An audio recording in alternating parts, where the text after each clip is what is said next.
Hello and welcome to gagrule.net. This is Gagrule Live on Facebook. Trump, Chapter 11, bankruptcy. How he managed to do these things. And, it's a typical Trump. Everything goes up, it comes down. And so we wanted to give you some idea how Trump life is and was, and why he's doing this stuff, why we're in this coronavirus mess, but we need to put everything in perspective. So since we cannot get a hold of Trump to talk to him, so we're going to use his image and pretending we're talking to him, So, that's the best we could do. And so let's start first with his business bankruptcy. So this Taj Mahal, Trump opened the $1.2 billion Taj Mahal Casino Resort in Atlantic City in April 1990. 1 year later, in the summer of 1991, it sought Chapter 11 bankruptcy protection. All right? So he sent that one to Chapter 11. In 1992, Trump Castle Hotel and Casino. That too, Trump sent to Chapter 11. Then was 1992 Trump Plaza Casino. And that too, Trump successfully sent to Chapter 11. Trump Plaza Hotel, same thing. As you could see there, it says Trump Plaza Hotel was more than $550,000, $550 million. It's $250 billion in a debt when it entered Chapter 11 bankruptcy in 1992. So Trump gave up a 49% stake. So there you go.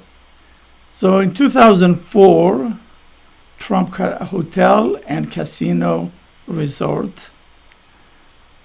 And that was, again, a holding company for Trump 3 casinos, entered Chapter 11, November 2004, as part of deal with bondholders and restructure $1.8 billion of debt. 2009, Trump Entertainment Resort. Again, because you see, when the money is not yours, it's very easy to gamble with it, You have nothing to lose. And so then Trump went into airline business. Everybody have it? Things used to be a lot different for Donald Trump. Who's your lovely date tonight? This is Melissa. In the 1980s, Donald Trump was buying an airline.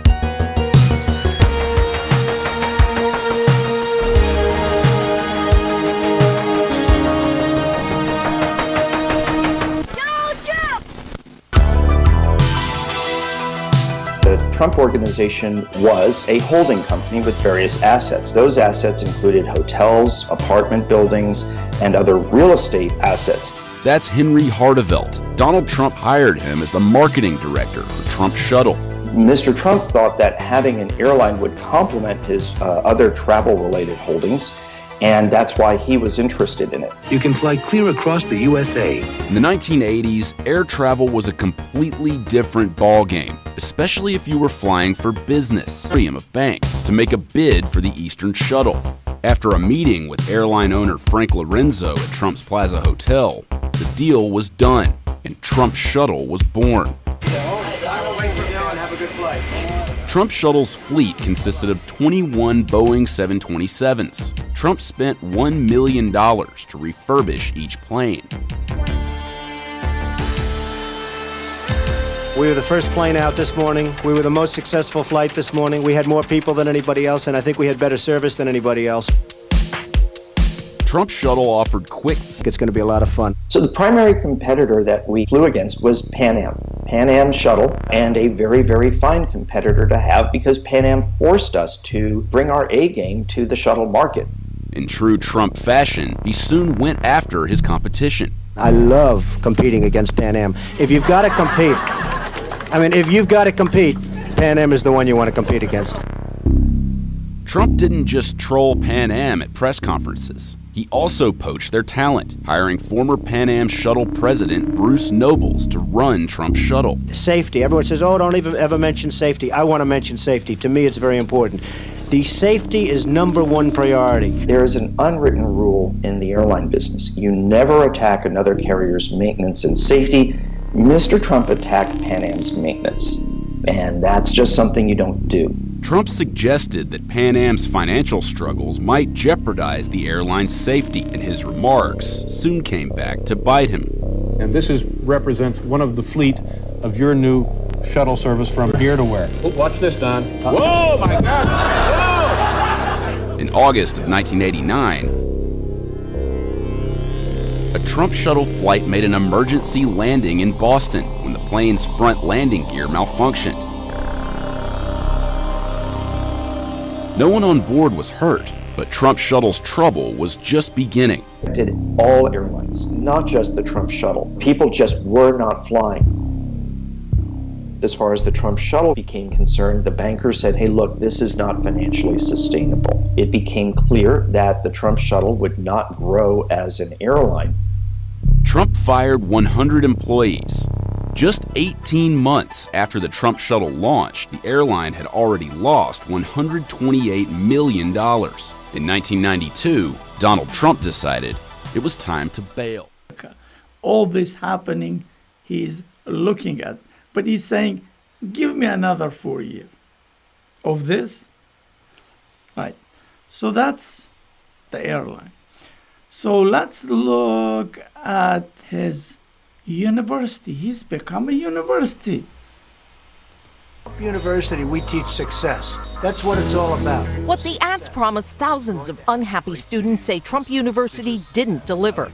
Today, walking away with a $25 million settlement approved by a federal judge, ending the 7-year legal fight that claimed the university used high-pressure sales tactics and never taught real estate success.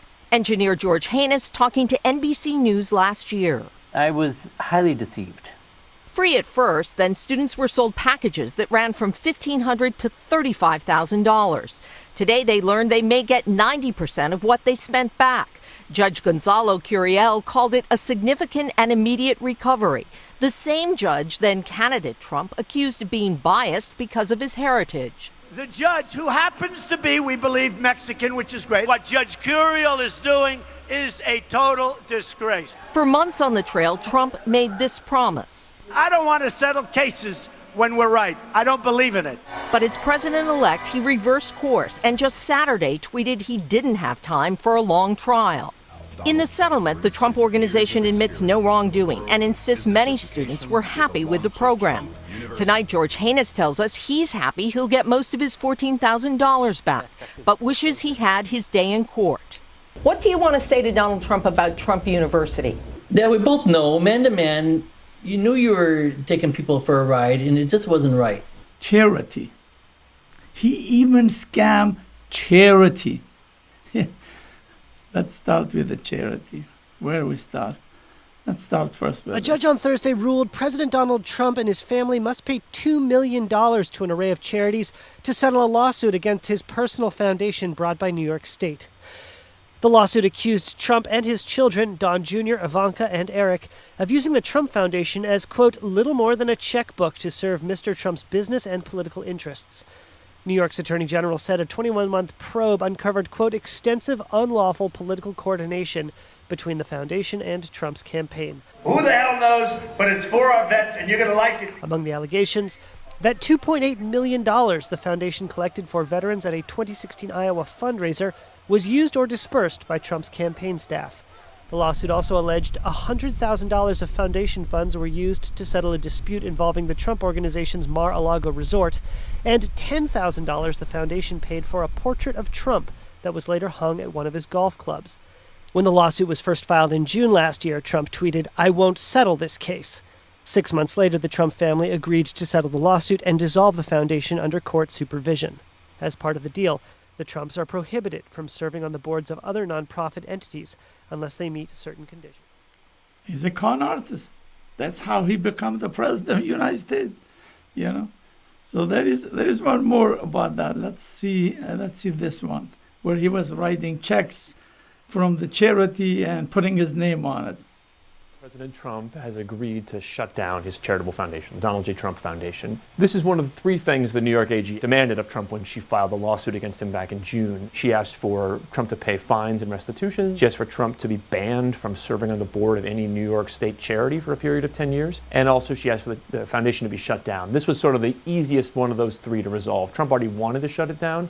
It was just working out the conditions under which it would be shut. So he's going to give away the remaining $1.75 million only under the supervision of the judge and the New York AG. So they'll have to approve whatever charities Trump chooses to give away the last of the money. The rest of the lawsuit, asking for the millions of dollars, asking for the ban on Trump serving on charity boards, that goes on. We started looking at Trump's charitable foundation back in 2016 during the presidential campaign. And what we found basically by looking through old charity records, by calling people that had gotten money from Trump's foundation, was that he had tended to treat the foundation, which by law is an independent entity with its own board of directors, its own goals, its own money, it's separate from him. He had tended to treat it as just a checkbook for himself. During the Iowa caucuses and the New Hampshire primary, the very sort of crucial early stages of voting in the 2016 Republican primary, 2 of the things Trump wanted voters to believe about himself was that he was rich and that he loved veterans. And so he used his charity and other people's money. His charity is made up mostly of other people's money. He used that money to reinforce those 2 qualities, his richness and his love of veterans. Tell us just a little bit about yourself and what you do, because, you know, we vetted for the vets, but we vetted very carefully, and the people that are getting this money are tremendous. During the middle of his campaign rallies in Iowa and New Hampshire, he'd stop the rally and give away a big check that said Donald J. Trump Foundation on the top to a local veterans group. And it helped reinforce 2 important qualities about him to voters. And that was all done with a charity's money, legally a charity that was supposed to have its own ends and goals and wasn't supposed to be involved in politics. The Attorney General is not only suing Donald Trump, who was the president of this foundation since the beginning, she's also suing Eric Trump, Donald Trump Jr., and Ivanka Trump, the 3 eldest children of President Trump, because they were, in theory, they were officers of this charity. And their job is to make sure that the guy who runs the charity, their father, isn't misusing it and spending it in ways that benefited himself. And it turned out they were, at least according to the New York Attorney General, they weren't doing that job at all. In fact, the board that they were on had not actually met since 1999. There's 2 really big questions that I'd like to answer that I still can't. And even with the New York Attorney General's investigation, we haven't answered. One is the biggest source of funding for the Trump Foundation in the last decade was not Trump at all. It was Vince and Linda McMahon, the World Wrestling moguls. They gave $5 million to the foundation starting in 2007, which is much more than Trump had given anywhere around then. So for years, Donald Trump was giving away what seemed like his money, but really it was the McMahon's money. Why did they give $5 million to this rinky-dink foundation? I don't know. They've never explained that. I'd love to know the reason for that. Linda McMahon, as you know, is now the small business administrator. She was given a top-level government post by Donald Trump. The other one, it's a weirder quest. It's not such a big deal, but to me, it's really an interesting question. One of the things Trump did with his charity's money that I think people really were interested in was that in 2007, he used $20,000 of the charity's money to buy a giant portrait of himself, a 6-foot-tall portrait of himself. It has to be used for charitable purposes. So where is it? Is it on the wall of a children's hospital someplace? Is it decorating a university? Is it doing some sort of charitable good? I've never been able to figure out where it is. And so one of the things that after we reported about that, the Trump Foundation listed in its tax documents finally that it did own this portrait, which it assigned a value of $700. And the last tax filings, though, it says the value of the painting is now $0. I don't know why. Did they lose it? Did somebody drop it down, drop it off a flight of stairs? I need to know where it is and what it's doing. That's just an example of the kind of mysteries we still don't know about the Trump Foundation. President. There you go. Do you see that? How he scams stuff? So we want you to learn about this man, how con artist he is from Trump history. Again, thank you very much, and I wish you all the best. Have a nice day. Bye-bye.